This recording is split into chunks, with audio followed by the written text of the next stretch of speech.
In the forest known as Skinwalker Woods, an eerie silence cloaked the area as dusk fell. Trees whispered in the chilling wind, their branches reaching out like skeletal hands. The locals spoke in hushed tones about the woods, warning outsiders of the legends and the haunting presences that dwelled within. The air was thick with an unsettling energy, as if the very land itself was alive with something malevolent.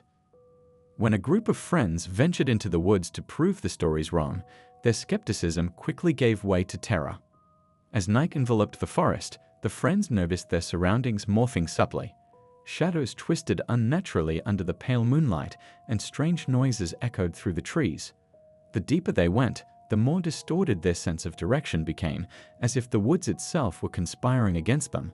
One by one, they heard whispers calling their names, but no one was there when they turned to look. The growing dread was palpable, but they pressed on, hoping to find an explanation for the disturbances. The whispers grew louder, taking on a more urgent and desperate tone.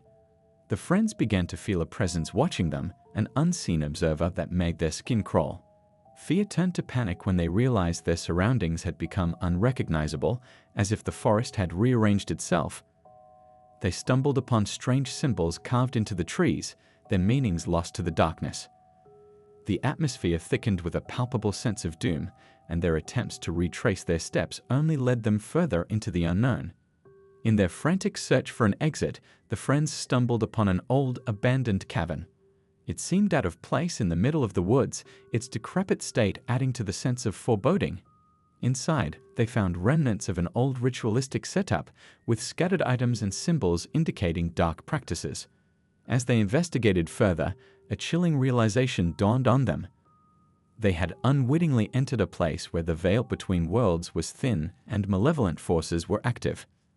The night grew colder as the feeling of being watched intensified, and the friends began to turn on each other. An overwhelming sense of hopelessness took hold as they discovered that their attempts to escape had been futile. The cabin seemed to trap them, its walls echoing their cries for help. The shadows outside moved with an unnatural intelligence, and the whispers had transformed into guttural growls.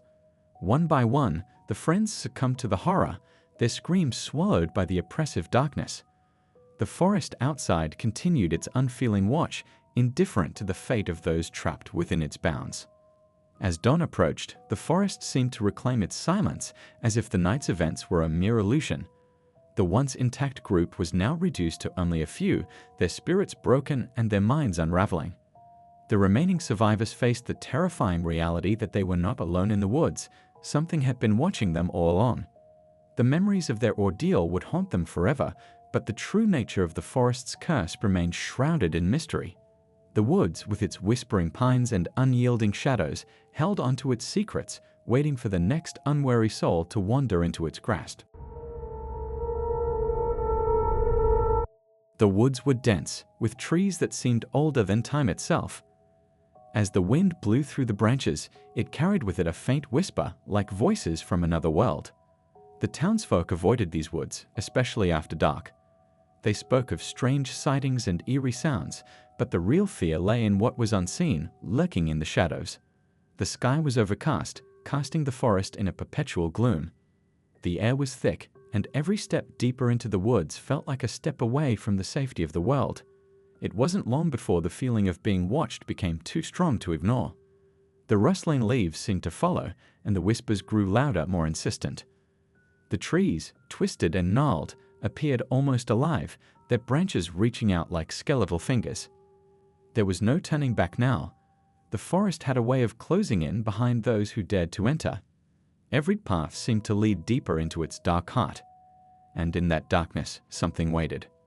As the last light of day faded, the woods transformed.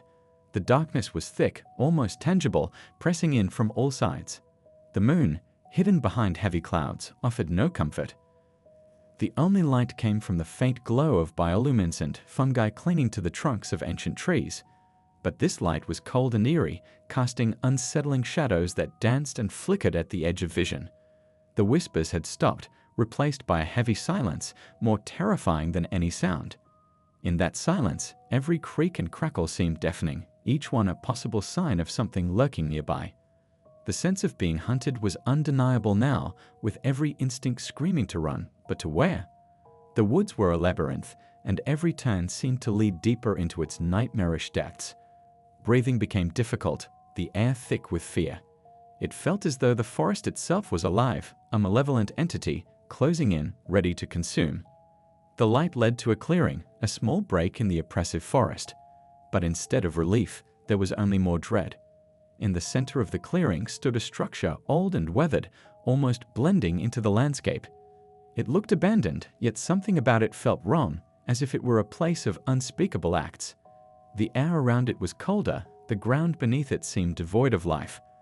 The walls were covered in strange symbols, carved deep into the wood, and the floor was littered with broken bones, their hollow eyes staring back in silent accusation. In the corner, something moved, too quick to see clearly but enough to know it wasn't human. It was the source of the feeling of being watched, the reason for the whispers in the trees. Whatever it wasn't alone, and it was hungry. The night grew darker still as the moon finally broke through the clouds, casting an eerie red glow over the forest. It was a blood moon, a sign that something ancient and powerful had awakened. The whispers returned, louder and more urgent, echoing through the woods like a chant. The trees themselves seemed to tremble in fear, their branches creaking under the weight of an unseen presence. In the clearing, the air was electric, charged with a primal energy that made the hairs on the back of the neck stand on end. The lantern's light flickered and died, leaving only the blood-red glow of the moon to illuminate the horrors hidden in the shadows. Shapes moved in the darkness, their eyes reflecting the moon's light like predators in the night. There was no escape, no hope. The forest had claimed many before, but this was different. The blood moon had awakened something far worse than a mere predator. The ancient curse of the woods was now fully realized, and the final hunt had begun. The forest closed in from all sides, its trees towering like ancient sentinels. The air was thick with the scent of decay, the ground beneath feet soft and yielding, as if it were absorbing everything that dared to walk upon it. The moon, now high in the sky, bathed the woods in an otherworldly light, revealing glimpses of the horrors that lurked within. Shadows twisted and writhed, forming grotesque shapes that defied explanation. The whispers were deafening now, a cacophony of voices that spoke of doom and despair. The path, if it could be called that, led deeper into the heart of the forest, to a place where the very fabric of reality seemed to unravel. There, at the center of the woods, lay the source of the evil, a pit of darkness that seemed to suck in all light and hope. The ground around it was littered with bones, ancient and new, a testament to the countless souls lost to the forest's hunger. There was no turning back, no escaping the fate that awaited. The final descent had begun, and with it, the realization that the woods would never let anyone leave. The forest was always quiet at dusk, but tonight, the silence felt different. An uneasy stillness settled over the trees, as if the woods themselves were holding their breath. A chill wind blew through, carrying with it faint whispers that seemed to drift from every direction, voices too soft to understand, but unmistakably there. Shadows began to stretch and twist unnaturally, creating shapes that seemed to move on their own. As the sun dipped below the horizon, the whispering grew louder, more insistent, and the shadows lengthened further, creeping closer. The path back to safety seemed to stretch on forever, as if the woods had grown, swallowing the familiar trail. The feeling of being watched became overwhelming, pressing in from all sides, though no eyes could be seen in the darkening woods. Every rustle of leaves, every snap of a twig sent a jolt of fear down the spine. The wind picked up again, howling now, and the whispers became almost deafening. A cacophony of unintelligible words and strange guttural sounds. A sense of dread settled in, heavy and suffocating. The way forward was no longer clear, the woods now a maze of twisting, unfamiliar paths. In the distance, the faint outline of a figure appeared, just at the edge of sight, watching, waiting. The next day, the unease lingered. The woods seemed different, as if something had shifted in the night. Footprints that should have led home now veered off into the trees, disappearing into the underbrush. Searching for the way out only led deeper into the forest, where the trees grew thicker and the light dimmer.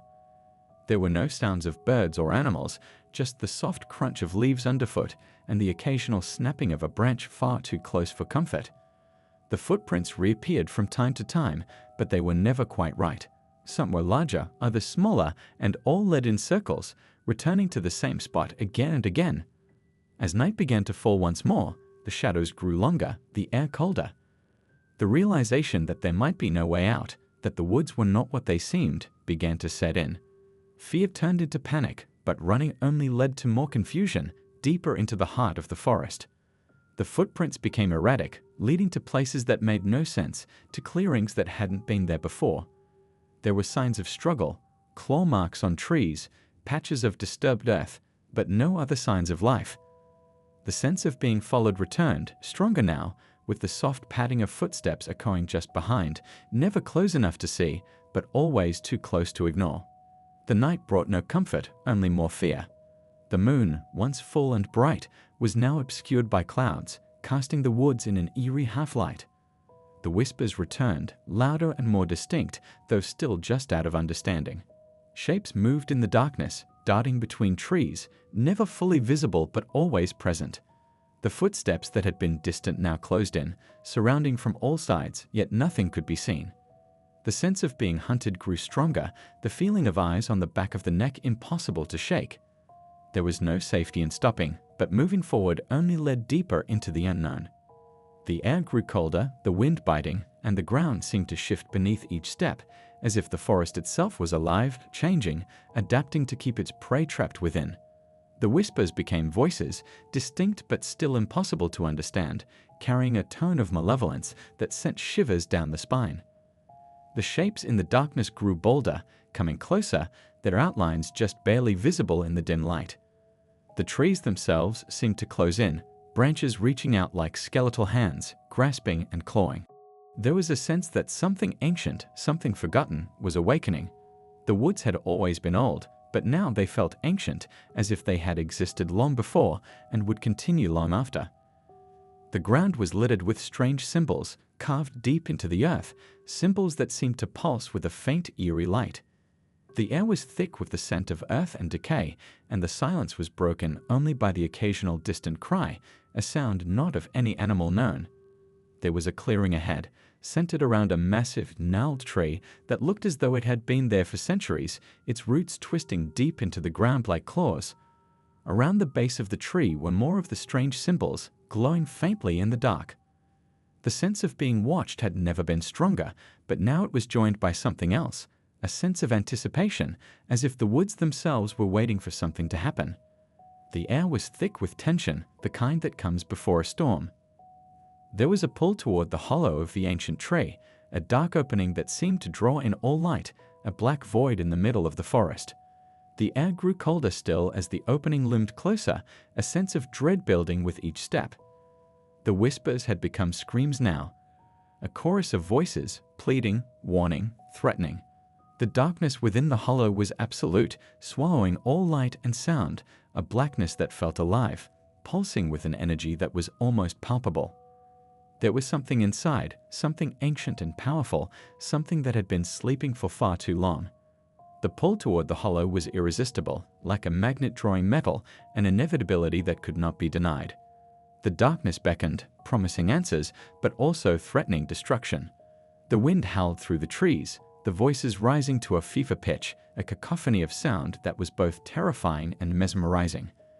Stepping closer, there was a sudden rush of wind, the trees groaning and creaking as if alive, the ground trembling beneath. In the end, the woods were silent again, but not the same. The air was thick with the remnants of what had transpired, an echo of something ancient and powerful that had been awakened. The paths were clear once more, but they led only to the center, to the hollow tree that stood as a sentinel over the forest. The whispers had ceased, but their memory lingered, a ghostly reminder of what had been and what could be again. The shadows no longer moved on their own, but they were longer, darker, holding the memory of the shapes that had danced within them. The woods were still, but the stillness was not of peace.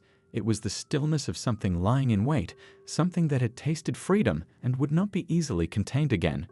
The feeling of being watched never left, the sense that the woods had eyes and ears, that they were alive in a way that went far beyond nature. There was a quiet, creeping dread that settled into the bones, a certainty that the forest had changed, and not for the better. And in the distance, just beyond sight, there was a faint sound, almost like a whisper, almost like a voice, calling, waiting, watching.